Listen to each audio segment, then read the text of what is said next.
قال النبی صلی اللہ علیہ وسلم۔ میرے محترم بھائیوں دوستوں، یہ سورج نکلتا ہے، ساری دنیا کو روشن کرتا ہے اور ساری دنیا کو روشن کر کر خود شام کو مغرب میں جا کر غروب ہو جاتا ہے، اور یہ ڈھنکے کی چوٹ پر کہتا ہے یہ دنیا آباد کرنے کی جگہ نہیں، یہ دنیا رہنے کی جگہ نہیں، یہ دنیا خواہشات پوری کرنے کی جگہ نہیں۔ گرتی ہوئی دیوار کے ساتھ ٹیک لگانا کوئی عقل مندی نہیں ہے، ٹوٹے ہوئے سمندر کے کنارے پر گھر بنانا کوئی عقل مندی نہیں ہے، اس دنیا کو اپنا جہاں سمجھنا یہ بھی کوئی عقل مندی نہیں ہے۔ مرنے کے بعد انسان یا جنت میں جاتا ہے، مرنے کے بعد انسان یا جہنم میں جاتا ہے۔ جو جنت میں گیا من يدخل الجنة ينا ولا يلبى ثيابه ولا يمنع شبابه، جو جنت میں گیا ایسی جوانی کہ بڑھاپا نہیں، ایسی خوشی کہ غمی نہیں، ایسی زندگی کہ موت نہیں، ایسی محبت کہ نفرت نہیں۔ جردن مردن مکاہلے، تم دنیا میں داڑھی رکھ لو، جنت میں کوئی داڑھی نہیں، جسم پہ کوئی بال نہیں۔ روح نکلنے کے بعد سارے کہتے ہیں میت میت، اس کو غسل دو، جنازہ پڑھاؤ اور ویران قبرستان میں دفن کر کے آ جاؤ۔ یہ انسان 4 دن یاد کرتے ہیں، پھر اس کے بعد بھول جاتے ہیں کہ اس کو ویران قبرستان میں کر کے آ جاؤ۔ تم مترا والی میں مکان بناتے ہو، تمہارا اپنا مکان ذاتی 2 گھنٹے کے اندر تیار ہو جاتا ہے۔ بیرون ملک سے کمبل منگواتے ہو، 10 سال بھی اوڑھنا نصیب نہیں ہوتا۔ ایک دن ایسا آتا ہے کہ مٹی کی چادر ہوتی ہے اور مٹی کا بستر ہوتا ہے، ہمیشہ کے لیے جا کر سو جاتے ہو، کوئی یاد نہیں کرتا۔ پھر اولادیں بھلاتی ہیں، نسلیں بھلا دیتی ہیں، خاندان والے بھلا دیتے ہیں۔ مسجد کی ایک ٹوٹی سی چارپائی پر میت ہوتی ہے، اس کو اٹھا کر لے جاتے ہیں، قبرستان میں لے کر جاتے ہیں۔ جس وقت قبر میں اتارتے ہیں، ایک فرشتہ آتا ہے، قبر کی مٹی کو اٹھاتا ہے اور وہ جو دفنانے کے لیے آئے ان پر پھینک کر مارتا ہے، کہتا ہے جاؤ چلے جاؤ، 4 دن تم اس کو یاد کرو گے، 4 دن کے بعد بھول جاؤ گے۔ پھر یہ تیز ہوائیں چلتی ہیں، قبر کی مٹی کو بھی اٹھا کے لے جاتی ہیں، پانی کے سیلاب آتے ہیں، مٹی کو بھی بہا کر لے جاتے ہیں۔ بیٹا باپ کے ساتھ قبرستان جاتا ہے، پوچھتا ہے ابا تو نے دادی کو کہاں دفن کیا، دادے کو کہاں دفن کیا، اسے کوئی نہیں پتا ہوتا، کہتا یہاں کہیں دفن کیا تھا۔ قبروں کے نشان مٹ جایا کرتے ہیں، 4 دن لوگ یاد کرتے ہیں، لوگ 10 محرم کو قبرستان جاتے ہیں، اس کے بعد سارا سال قبرستان جانا بھول جاتے ہیں۔ میرے بھائیوں، یہاں جوانی دھوکہ دے، بوڑھے انسانوں کو دیکھ لیا کرو، صحت دھوکہ دے، بیماروں کو دیکھ لیا کرو، گانے کی آوازیں نہ سنا کرو، رونے والوں کی آوازوں کو سنا کرو۔ یہاں کی بلند و بالا عمارتیں دھوکہ دے تو یا مترا والی کے قبرستان کے چکر لگا لیا کرو۔ انی بدات الدنیا لم تکن شیئا، دنیا نہ تھی میں نے بنائی اور میں نے توڑی، کما بدانا اول خلق نعیدکم، تم جس طرح پہلے دنیا میں آباد تھے، کل قیامت کو اللہ تمہیں اس طرح ہی آباد کرے گا۔ من مات فقد مات قیامہ، جو مر گیا دنیا میں اس کے اوپر قیامت قائم ہو چکی ہے۔ ایک دن ایسا آنے والا ہے کہ یہ زمین تانبے کی ہوگی اور سورج 1 میل کے فاصلے پر ہوگا۔ تم دنیا کے اندر سورج آگ برساتا ہے، امیر آدمی ایئر کنڈیشن کے پاس جاتا ہے، درمیانے درجے کا آدمی ایئر کولر کے پاس جاتا ہے، غریب آدمی درخت کے سائے کے نیچے جاتا ہے۔ بھائیوں، یہاں زندگی کی شام ہو جاتی ہے، لوگ قبرستان میں چلے جاتے ہیں، مٹی کی چادر میں جا کر گم ہو جاتے ہیں۔ جو ماں باپ اولاد کے لیے دھکے کھاتے ہیں، بیٹے کی ایک مسکراہٹ دیکھنے کے لیے، وہ اولاد بھول جاتی ہے کہ کوئی ماں باپ تھے جنہوں نے ہمارے لیے دھکے کھائے، کوئی ماں تھی جو ہمارے لیے رویا کرتی تھی، وہ یہ سمجھتے ہیں ہم بغیر ماں باپ کے پیدا ہوئے. کم ترکوا من جنات وعیون وزروع ومقام کریم ونعمۃ فیہا فاکہین. باغات موجود ہیں، باغوں کے پھل توڑنے والے کہاں چلے گئے؟ چشمے موجود ہیں، پینے والے کہاں چلے گئے؟ کھیتیاں موجود ہیں، کاٹنے والے کہاں چلے گئے؟ جا کر وہ مٹی کے دیس میں مٹی کے چادر میں جا کر سو گئے. حضرت علی سے آپ نے فرمایا، علی کیا تو راضی بھی ہے جنت میں تیرا گھر میرے گھر کے سامنے ہو؟ علی نے کہا کیوں نہ یا رسول اللہ. جس وقت علی کو خنجر لگا، علی نیچے گرے تو اپنے بیٹے حسن اور حسین کو بلایا. کہا بیٹا بہت سی نصیحتیں کی، ایک نصیحت یہ بھی کی بیٹا پرانی عمارتوں میں جایا کرو، کھنڈرات کے چکر لگا لیا کرو. جاؤ لاہور کے شاہی قلعے سے پوچھو جا کر بنانے والے کہاں چلے گئے؟ ان کی در و دیواریں اور ٹوٹے ہوئے فرش پکار پکار کر کہہ رہے ہیں کہ وہ مٹی کے دیس میں مٹی کی چادر میں جا کر گم ہو گئے. بات لمبی نہیں، اذکروا موتاکم بالخیر. مرنے والوں کو اچھائیوں سے یاد کرنا چاہیے. ہمیں امید ہے یہ بزرگ بڑھاپا لے کے جا رہے ہیں. اللہ یہ فرماتے ہیں جو انسان بوڑھا ہوتا ہے اور سفیدی لے کے آتا ہے مجھے اسے عذاب دیتے ہوئے شرم آتی ہے. اور یہ تو ایک بیماری لے کے جا رہے ہیں، لمبی بیماری ہے، اس نے کبھی کسی سے کچھ نہیں کہا. جو امید ہے اس کی بیماری کی وجہ سے اللہ اس کی کمی کوتاہی کو معاف کرے گا. جس وقت دنیا والے کسی میت کی گواہی دے، اللہ کہتا ہے کہ میرے فلاں بندے کے بارے میں یہ اچھا گمان کر رہے ہیں، چلو ایسے ہی صحیح اس کو معاف کر دو. باقی اللہ اس کے اگلی منزل کو آسان فرمائے. مہمان کتنی دور ہے؟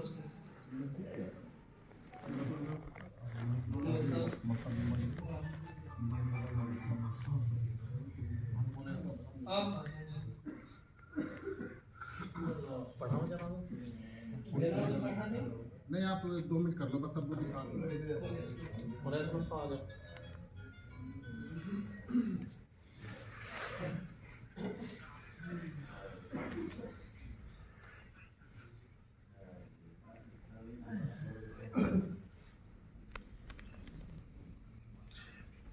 نحمدہ ونصلی علی رسولہ الکریم.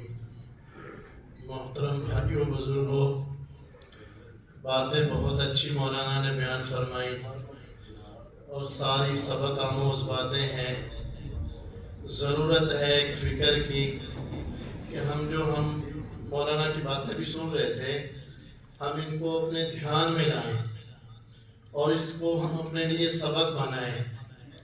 میرے بھائیوں، ہمارے بزرگ ہم میں سے جدا ہو گئے، یہ ہم ایک سبق دے کر جا رہے ہیں کہ دیکھو میں خالی ہاتھ دنیا میں آیا تھا اور خالی ہاتھ دنیا سے جا رہا ہوں. میرے بھائیوں، انسان اعمال لے کر ساتھ جاتا ہے، وہ اچھا کر لے برا کر لے، پھر وہ اعمال چھوٹتے نہیں ہیں. قرآن پاک میں اللہ پاک فرماتے ہیں فَمَن يَعْمَلْ مِثْقَالَ ذَرَّةٍ خَيْرًا يَرَهُ وَمَن يَعْمَلْ مِثْقَالَ ذَرَّةٍ شَرًّا يَرَهُ.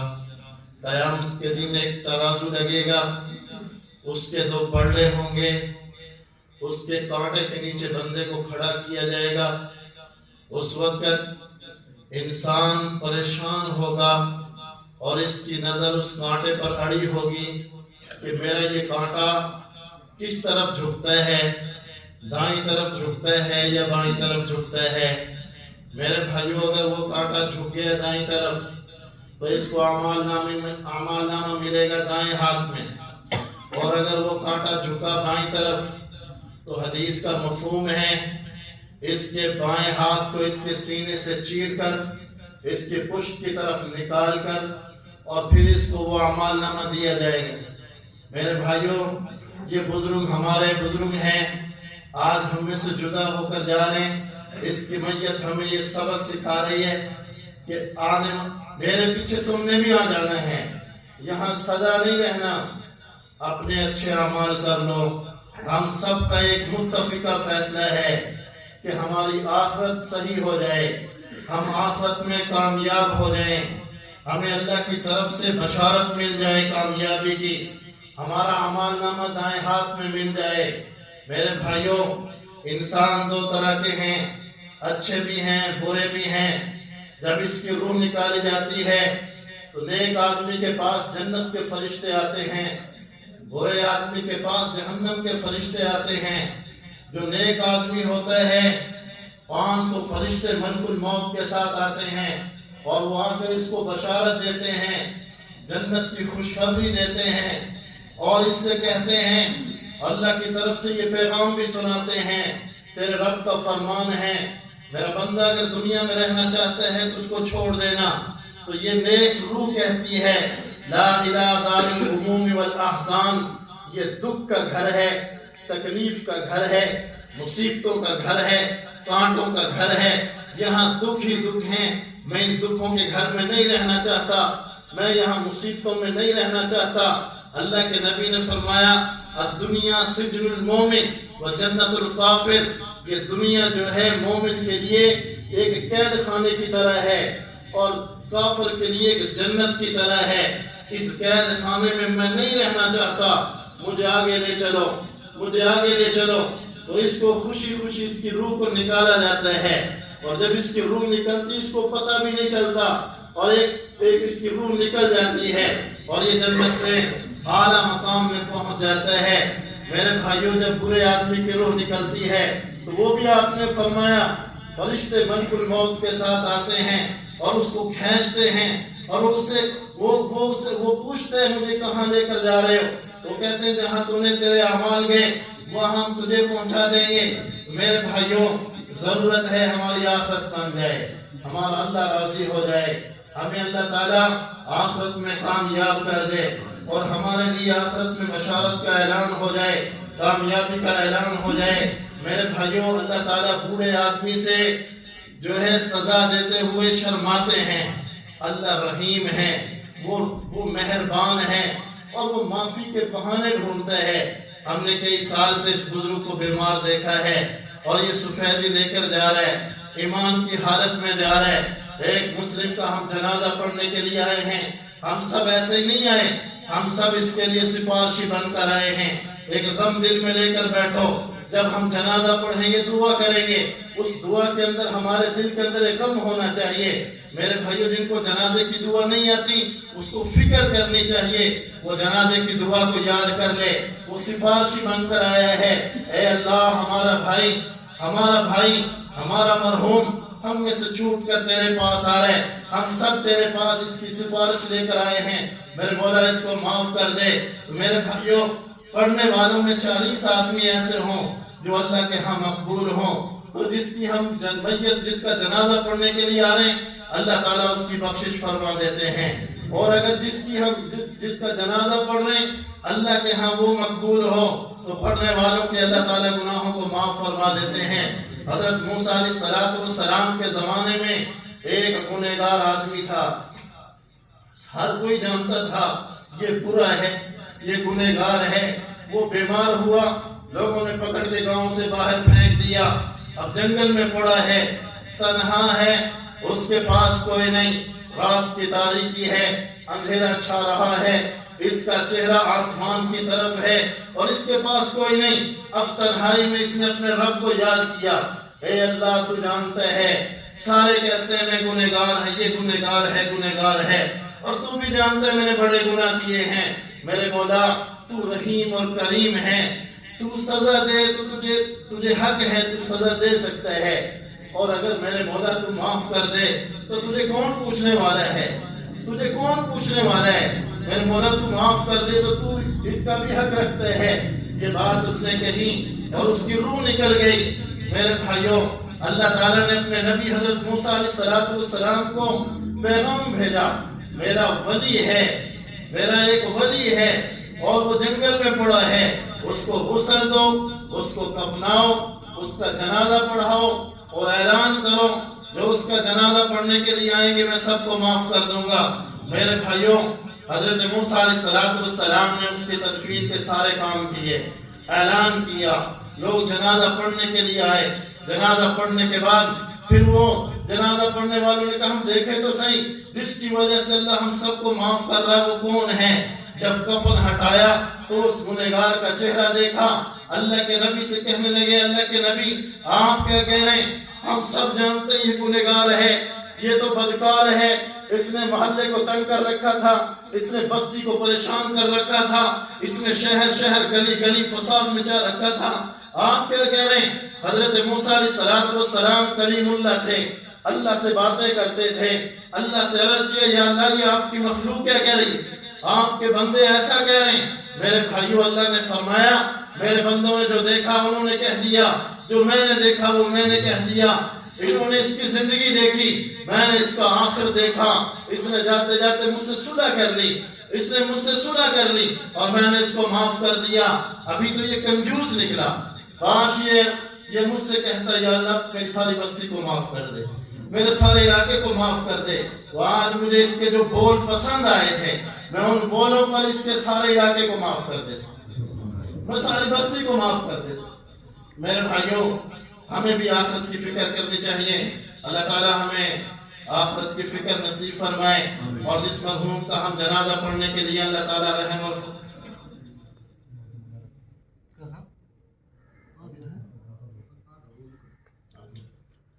تو میرے بھائیوں ضرورت ہے کہ ہم آخرت کی فکر کرنے، اللہ کو راضی کرنے۔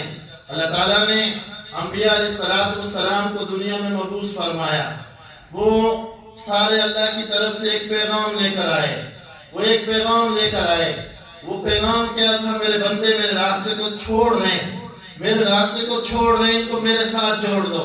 اللہ بڑا رحیم ہے، اللہ بڑا کریم ہے، وہ اپنے بندوں کو کامیاب دیکھنا چاہتا ہے، وہ اپنے بندوں کو سزا نہیں دینا چاہتا، وہ اپنے بندوں کو جہنم میں نہیں پھینکنا چاہتا، وہ ایک بہانہ ڈھونڈتا ہے، میرا بندہ کوئی بہانہ لے کر آ جائے، وہ عاجزی لے کر آ جائے، وہ فکر لے کر آ جائے۔ میرے بھائیوں اللہ کو تکبر پسند نہیں ہے، اللہ عاجزی کو پسند فرماتے ہیں، اللہ کو تکبر پسند نہیں ہے۔ میں نے ایک واقعہ پڑھا، وہ واقعہ میں آپ کے سامنے ذکر کر کے بات کو ختم کرتے ہیں۔ عباسی خاندان کا ایک خلیفہ گزرا ہے، واصف باللہ، اس کی آنکھوں میں بڑی تپش تھی، وہ لوگوں کو اپنے غصے سے ڈراتا تھا اور لوگ اس کی آنکھوں سے ڈرتے تھے، اس کی طرف نہیں دیکھ سکتے تھے۔ میرے بھائیوں وہ بیمار ہوا، چارپائی پہ آیا، جب بیمار ہو گیا اس کے وزراء اس کے ارد گرد بیٹھے تھے، اس کے اوپر شاہی چادر ڈال رکھی تھی۔ ایک وزیر نے آگے بڑھ کر دیکھا، میں دیکھوں بادشاہ کا کیا حال ہے، خلیفہ کس حال میں ہے، تو اس نے جب چادر اس کے منہ سے ہٹائی تو اس کی آنکھیں کھلی ہوئی تھی، اس کی آنکھوں کی تپش اور غصے کو دیکھ کر وہ وزیر پیچھے گر گیا، اس کی چادر اس کے اوپر ڈال دی۔ تھوڑا وقت گزرا تھا، ابھی تھوڑا وقت گزرا تھا کہ اس کے چہرے پر ہلچل ہوئی، اس کے چہرے پر ہلچل سی ہوئی تو جانور پھر رہے۔ انہوں نے آگے بڑھ کر دیکھا، کپڑا ہٹایا، دیکھتے ہیں کہ چوہا ہے جو اس کی آنکھوں کو کھا رہا ہے، جو اس کی آنکھوں کو کھا رہا ہے۔ میرے بھائیوں